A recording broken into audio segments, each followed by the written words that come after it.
Livro Espiritismo e as Manifestações Supranormais, de Ernesto Bozano. Capítulo 3. Caso J. Larkin. Não temos necessidade de recordar aqui que as manifestações supranormais, em todas as suas formas, se registraram em todas as épocas e no meio de todos os povos. Não é também o caso de acrescentar que o mesmo aconteceu invariavelmente com todas as categorias de manifestações mais ou menos ocultas da natureza, que não chegaram a se impor definitivamente à atenção dos povos e dos eruditos e, por conseguinte, a se transformar em um novo ramo do saber humano senão quando os tempos estiverem maduros para acolhê-las. A tal respeito devo assinalar uma circunstância interessante. É que, chegado o momento em que deve aparecer uma nova ordem de manifestações, essas iniciam o seu surto muitas vezes em seguida a incidentes mais ou menos insignificantes ou banais, que teriam passado despercebidos em outros momentos e que, por isso mesmo, não fazem pressagiar a grande importância que as manifestações que veiculam estão destinadas a ter na história do progresso humano. No que concerne aos fenômenos mediúnicos, vemos que, no século que precedeu o nascimento do Espiritismo, assistiu-se à produção de grandes manifestações dessa natureza, que não conseguiram, entretanto, sacudir definitivamente a indiferença dos povos. É o que se pode dizer em relação às visões de Emanuel Swedenborg, às diferentes experiências supranormais de Jung Stilling, Lavater, Schemaier, Schock, Eckhart Sansen, Schumann, Werner, Gassner, Oberlin. Igualmente com referência às famosas experiências do Dr. Justinus Kerner com a vidente de Prevorst, um caso de primeira ordem que agrupa quase toda a fenomenologia mediúnica, aos fenômenos tão importantes que se realizaram espontaneamente de 1838 a 1848 em várias comunidades dos Quakers, as experiências autenticamente espíritas. De Alphonse Cagnet com a Sonâmbula delle Imaginot, 1845 a 1848, e, finalmente, quanto às visões supranormais e os volumes de revelações transcendentais do célebre vidente norte-americano Andrew Jackson Davis. De qualquer modo, os nomes desses precursores são conhecidos de todos e ficaram devidamente registrados na história do movimento espírita. Não se pode dizer outro tanto de um outro precursor absolutamente digno de ser lembrado e cujo nome permanece negligenciado, para não dizer, esquecido, de todos. Quero falar do Dr. J. Larkin, um médico bem conhecido nos Estados Unidos, o qual, entre 1837 e 1848, fez pesquisas sobre o magnetismo animal, obtendo manifestações supranormais muito notáveis, cuja natureza, nitidamente espírita, leva a afirmar que, se tivessem sido divulgadas tanto quanto mereciam, o movimento espírita, em lugar de datar das batidas de Desville com as irmãs Fox, dataria das experiências magnéticas do Dr. J. Larkin. Fala-se dele e das suas experiências nas revistas espíritas que apareceram nos Estados Unidos no começo do movimento. A revista The Spiritual Telegraph, 1852 a 1857, reivindica para ele o direito de ser registrado entre os precursores mais notáveis do espiritualismo moderno. Entre os historiadores do movimento, a Sra. Emma Gingebritten é a única a citá-lo em sua obra Modern American Spiritualism. Eis, em resumo, a história do caso em questão. Pelo ano de 1837, o Dr. J. Larkin, prático da cidade de Renton, Massachusetts, começou a interessar-se pelos fenômenos do magnetismo animal, visando nele o que podia ser utilizado para tratamento das enfermidades. E não tardou a perceber que ele próprio era dotado do poder necessário a tornar-se operador. No decurso de suas experiências metódicas, teve ocasião de observar que os seus sonâmbulos não somente eram capazes de diagnose, de prognóstico e de prescrições muito eficazes para o tratamento de seus doentes, mas que, de tempos em tempos, eles se aventuravam em excursões espantosas no passado e no futuro de seus pacientes. Em 1844, uma jovem doméstica, chamada Mary Jane, que ele tomara ao seu serviço, passou a ter graves síncopes que procurou tratar pelo magnetismo animal.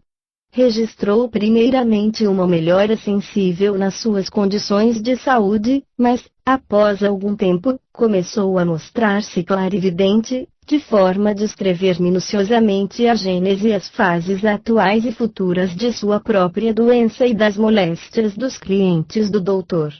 Quando o Dr. Larkin deparava casos de enfermidades difíceis de diagnosticar, mergulhava Mary Jane em estado de sonambulismo por meio de passes magnéticos e logo a moça fornecia-lhe, minuciosamente, o diagnóstico da enfermidade, acrescentando a prescrição médica cujo efeito era infalível.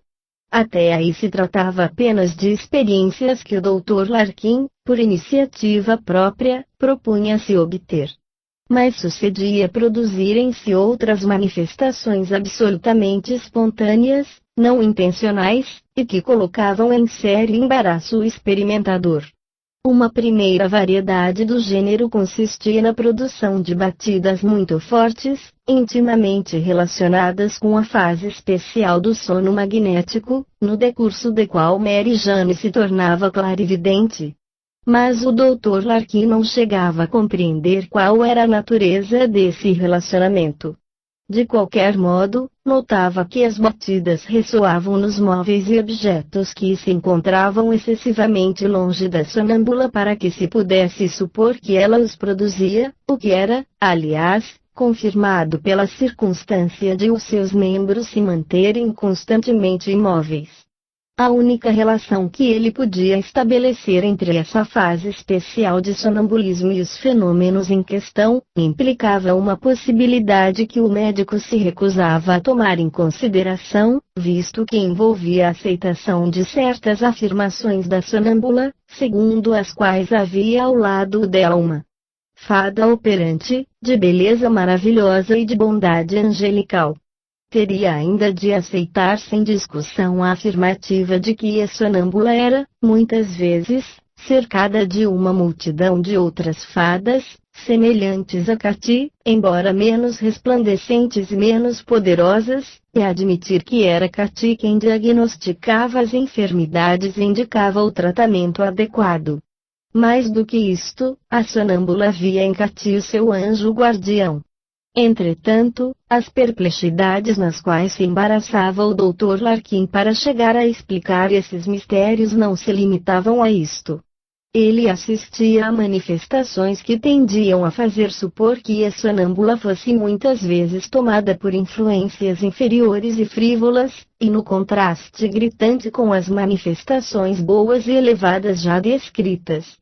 Com efeito, ao passo que, sob a influência de Cati, a sonâmbula se mostrava amável e afetuosa, e ainda capaz de discutir as questões filosóficas mais difíceis e perturbadoras, acontecia ser tomada por uma outra influência muito vulgar, embora não essencialmente má.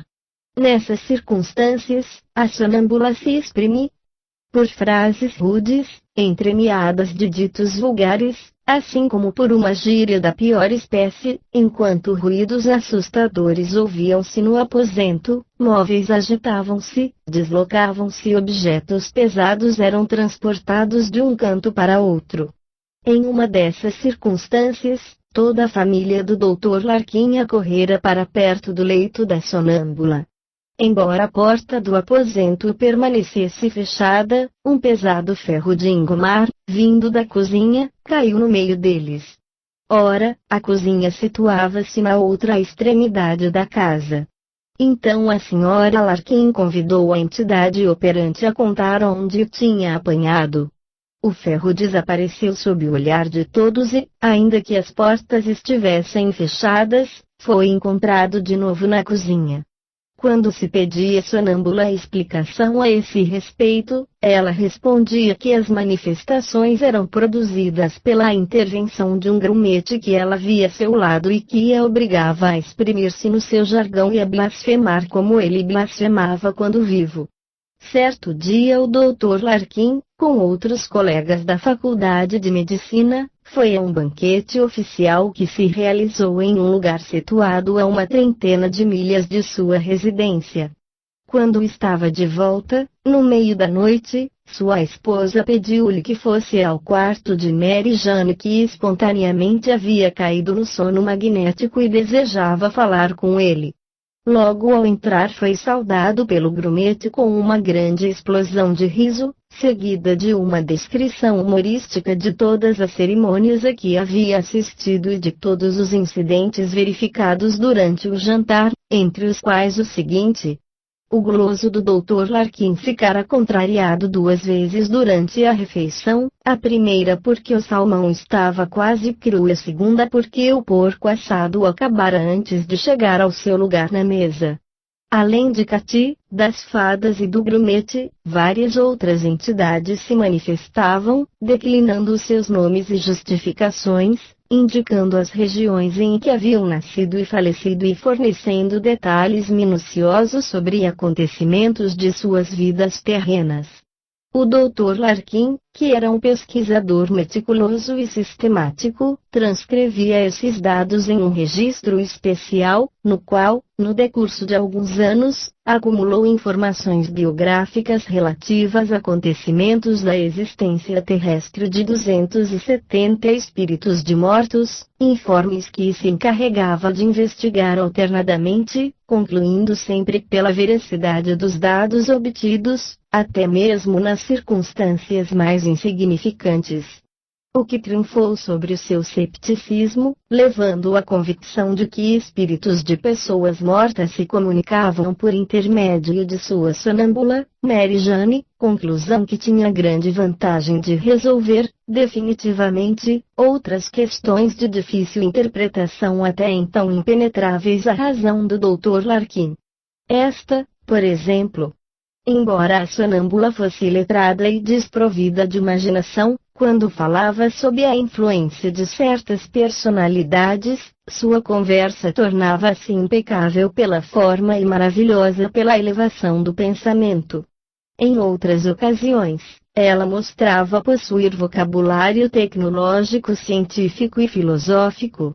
Ainda que as personalidades dos mortos, que se manifestavam assim, pertencessem a todas as classes da sociedade, elas se mostravam acordes em exortar o médico a fazer conhecer, publicamente, as manifestações espíritas que se verificavam em sua casa e insistiam para que convidasse pessoas a assisti-as, porque, diziam elas, havia soado a hora em que os homens deviam se convencer, pelos fatos da existência e da sobrevivência da alma. A este propósito, elas prediziam o início iminente de uma época em que a humanidade inteira reconheceria a possibilidade de se comunicar com os espíritos dos mortos e em que essas comunicações seriam livremente praticadas em todas as regiões da Terra, época de transformação e de renovação para o progresso dos povos. Apesar dessas exortações renovadas com persistência, o Dr. Larkin, com a aprovação de sua esposa, continuava absolutamente contrário à divulgação dos fatos e se guardava de convidar alguém para assisti-los, pois temia, com efeito, comprometer seriamente a sua reputação profissional, arruinando-se e arruinando a sua família. Foi então que o espírito do grumete imaginou o meio de obrigar o médico a se curvar à vontade das inteligências espirituais e esse resultado alcançou, ainda que de modo pouco confortável para a pobre sonâmbula, da qual ele deslocou, em um instante, os braços, os joelhos, os fêmures, reduzindo a um monte quase disforme de membros torcidos, sem que, todavia, ela experimentasse qualquer dano. O Dr. Larkin, embora fosse um hábil cirurgião, viu-se impotente para colocar, nos seus lugares, todos esses membros contorcidos, tendo que chamar um dos seus colegas, em seu auxílio. Quando os esforços dos dois práticos conseguiram reconstruir o corpo da sonâmbula e o cirurgião ajudante ia despedir-se, o grumete se manifestou de novo, ordenando ao segundo médico que não partisse. Tudo ia ser feito de novo. Isto dizendo, deslocou logo todos os membros de Mary Jane sob o olhar estupefato da nova testemunha. É preciso aditar que o fenômeno se renovou por várias vezes, disso resultando que o Dr. Larkin viu-se obrigado a deixar entrar em sua casa outras testemunhas. Não foi mais possível guardar segredos sobre o que se produzia e logo toda a região soube dos acontecimentos que ali se verificavam. Como acontece comumente em tais circunstâncias, os cochichos sobre esses fenômenos autênticos, passando de boca em boca, se transformaram e se deformaram, ganhando feição de romances diabólicos e fantásticos nos quais a calúnia e o escândalo se infiltraram malignamente, o que fez com que a reação clerical não tardasse a se fazer sentir vigorosamente. Assim começou a primeira perseguição contra a desgraçada família. Em dezembro de 1847, 9 senhores, dirigidos por um pastor protestante, se apresentaram no domicílio do Dr. Larkin, declarando-se representantes de uma comissão de inquérito constituída com o fim de investigar os boatos escandalosos que circulavam na cidade, envolvendo práticas ocultas que tinham lugar na casa. O Dr. Larkin, sem contestar a validade dessa arbitrária comissão de inquérito, embora sem aceitá-la acolheu o grupo amistosamente e descreveu serenamente as fases evolutivas dos fenômenos que se produziam em sua casa, abstendo-se de os comentar. A comissão não se satisfez com as suas explicações e se reportou aos boatos desagradáveis que circulavam na região, exigindo que o médico se declarasse culpado ou demonstrasse a sua inocência. O Dr. Larkin indignou-se com essas exigências e recusou responder, porém ofereceu-se a hospedar em seu lar, durante uma semana, 2 ou 3 pessoas indicadas pela comissão. O oferecimento era mais do que razoável, mas os seus membros não o aceitaram, declarando que pretendiam introduzir os seus inquisidores na residência do Dr. Larkin a qualquer hora do dia e da noite. E o fraco do médico rendeu-se às suas pretensões. Resultou daí que, durante vários meses, a infeliz moça foi torturada dia e noite por toda sorte de imposições insolentes e audaciosas, por ordens peremptórias para que evocasse tal ou qual espírito indicado pelos inquisidores ou deslocasse os seus próprios membros ou ainda que reproduzisse, de imediato, os fenômenos de batidas, ruídos, deslocamentos de móveis, transportes de objetos. A tranquilidade doméstica da desgraçada família não existia mais. Ninguém tinha o direito de cumprirem os seus afazeres. Enquanto isso, a reputação do Dr. Larkin suportava um rude golpe. Não podendo suportar, por mais tempo tais vexames, o médico reuniu finalmente um pouco de energia e declarou aos inquisidores improvisados que exigia se fizessem investigações sistemáticas, de maneira científica. Se não visse atendida a sua proposta, não permitiria mais que se introduzisse, na casa dele, quem quer que fosse. A firmeza do Dr. Larkin teve um feliz resultado, pois o inquisidor aceitou a sua proposta. Indicaram para uma empreitada de uma semana, o reverendo Thatcher e a sua esposa. Esse pastor pertencia à ortodoxia mais rígida e se revelara um implacável adversário das práticas tenebrosas ocorridas na residência do Dr. Larkin. Desde a primeira tarde de sua chegada, propôs que as pessoas se reunissem em torno do leito da moça, enquanto ele fazia as invocações rituais. Mary Jane caiu em transe sonambúlico e orou a Deus em seu próprio favor com um tal fervor de sentimento e tanta elevação de pensamento que os olhos do pastor e de todos os presentes encheram-se de lágrimas. Começava-se sob felizes auspícios. Durante a semana de sua permanência na casa, o Sr. e a Sra. Thatcher tiveram numerosas oportunidades de observar toda a sorte de manifestações e assim declararam ao Dr. Larkin estar inteiramente convencidos da sinceridade e da pureza das suas e das intenções de sua família, bem como da autenticidade dos fenômenos supranormais que eram produzidos por intermédio da sonâmbula. Limito-me a relatar uma única das manifestações a qual assistiram os representantes da comissão de inquérito.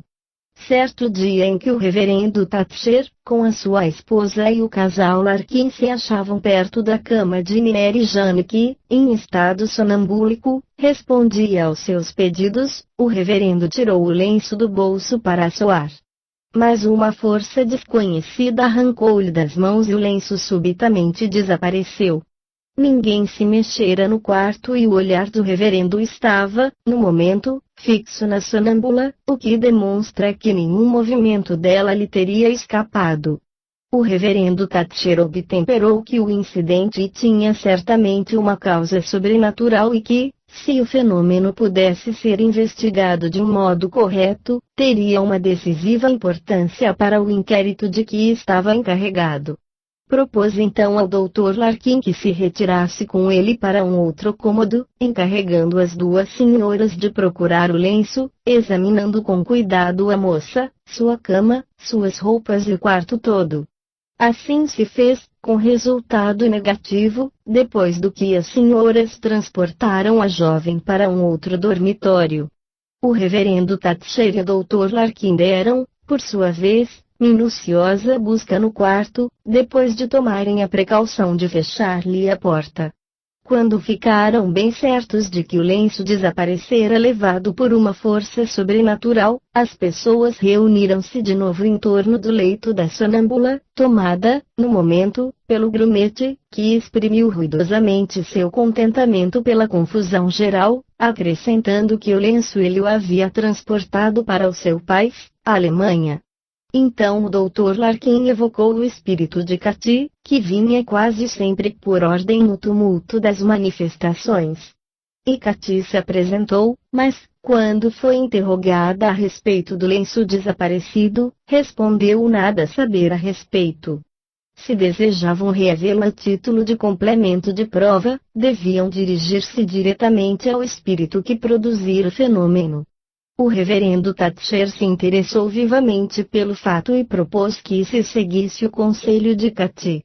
Evocou-se novamente o espírito do grumete, que, depois de ter se divertido às expensas do comissário inquisidor e de ter se feito rogar longamente, prometeu trazer de volta o lenço no decorrer da noite, por volta de 1h30 da manhã.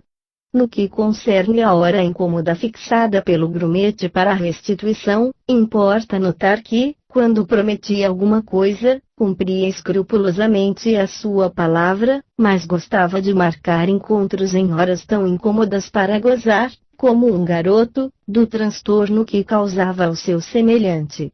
Desde o momento em que o grumete fez a promessa até o cumprimento da mesma, por um excesso de precaução, não deixaram a moça sozinha. Foi novamente revistada no seu leito, igual cuidado tomando-se em relação à cama. Em seguida, os experimentadores se colocaram em torno da mesma, revezando-se em algumas horas de sono. Por volta de 1h da madrugada, o espírito de Cathy se manifestou pedindo que todos se conservassem acordados pois que os espíritos tinham a obrigação de devolver o lenço. Então as senhoras puseram a moça sentada na cama e estenderam os seus braços e mãos sobre os lençóis, em seguida ligaram os seus braços às barras da cama com 2 guardanapos, de maneira a imobilizá-los. O grupo permaneceu de pé ao redor da sonâmbula, colocando-se o reverendo Thatcher aos pés da cama para melhor fiscalizá-la de frente. Em dado momento, fez uma pergunta e, isso fazendo, estendeu para a frente a mão aberta, na qual inesperadamente surgiu o lenço desaparecido. Ouviu-se ao mesmo tempo a voz do grumete que, rindo estrepitosamente, dirigiu ao reverendo estas palavras: "Eu vos devolvo este pedaço de pano que quereis conservar." Tudo foi obra de uma fração de segundo, um momento antes a mão do clérigo estava vazia e um segundo após segurava o lenço desejado. Ninguém o vira chegar, pois tinha se materializado na própria mão do reverendo Thatcher, que, imediatamente, consultou o seu relógio. Os ponteiros marcavam exatamente 1h30 da madrugada.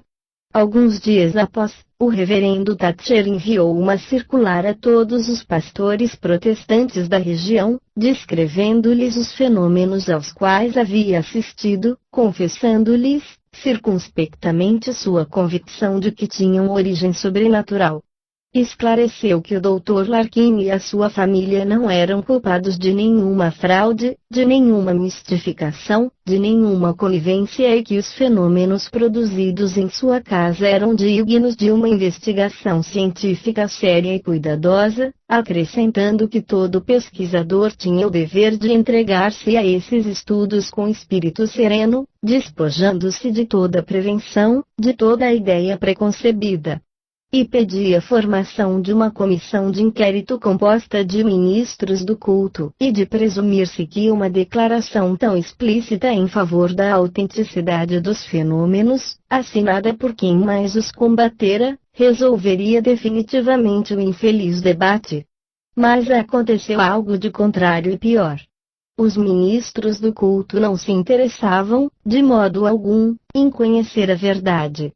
Desejavam abafar, desde seu começo, a novidade incômoda, para o que se fazia necessário obter, a qualquer preço, uma retratação total do infeliz perseguido.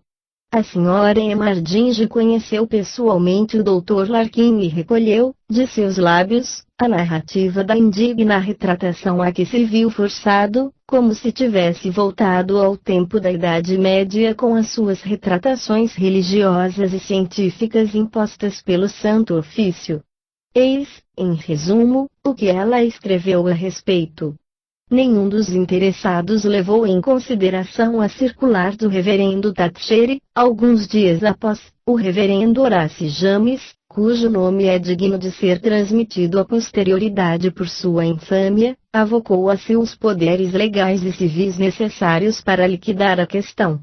Foi o verdadeiro difamador da família Larkin, cujo chefe quis aniquilar a qualquer preço. Convocou, então, 3 magistrados bem como um grupo de pessoas contrárias às tão comentadas manifestações, e, com tais elementos, constituiu uma corte de justiça improvisada, perante a qual foi o Dr. Larkin convidado a comparecer. Quanto à infeliz Mary Jane, foi presa sob a imputação de necromancia e arrastada diante do tribunal. No decurso do processo, o reverendo Horace James exerceu, ao mesmo tempo, as funções de queixoso, de testemunha de acusação, de advogado da parte civil e também a de juiz, de modo que, quando o Dr. Larkin se dirigiu aos juízes para expor os fatos, o reverendo James o interrompeu com autoridade, perguntando à corte se ela estava disposta a acreditar em uma só palavra do que ia dizer o acusado. Os juízes, sábios e imparciais, responderam prontamente: certamente que não. Não levaremos em conta o que vai contar. Em vista disso, o Dr. Larkin compreendeu, sentou-se tristemente, renunciando a defender-se, dirigindo-se aos juízes, observou: neste caso, perdeis o vosso tempo abrindo um processo cujo julgamento foi feito por antecipação. A infeliz Mary Jane foi declarada culpada de necromancia e, embora fosse uma doente, viu-se condenada a 2 meses de prisão, em cela reservada, na cadeia de Dedão. Não se achando no Código Penal nenhum artigo que pudesse condenar o Dr. Larkin, foi-lhe infligida uma penalidade moral que, em face da época e da região em que tudo isso se passou, importava em sua ruína. Foi expulso da igreja à qual pertencia, até que se decidisse a fazer uma retratação completa das práticas sacrílegas nas quais havia tomado parte. Tudo isto significava o anatema maranata para o Dr. Larkin, isto é, a sua ruína profissional, comercial, social. O pobre do médico aguentou, com força da alma, a sua desgraça por mais de 1 ano, mas o absoluto isolamento social em que vivia, sua ruína profissional, uma doença que atingiu a sua esposa, acabaram por abater a sua coragem, de modo que terminou por pedir aos seus perseguidores que lhe apresentassem o documento de retratação. Ele assinaria. Alguns dias após o reverendo Horácio James chegava com o documento fatal. Antes de o assinar, o médico achou-se no dever de lê-lo.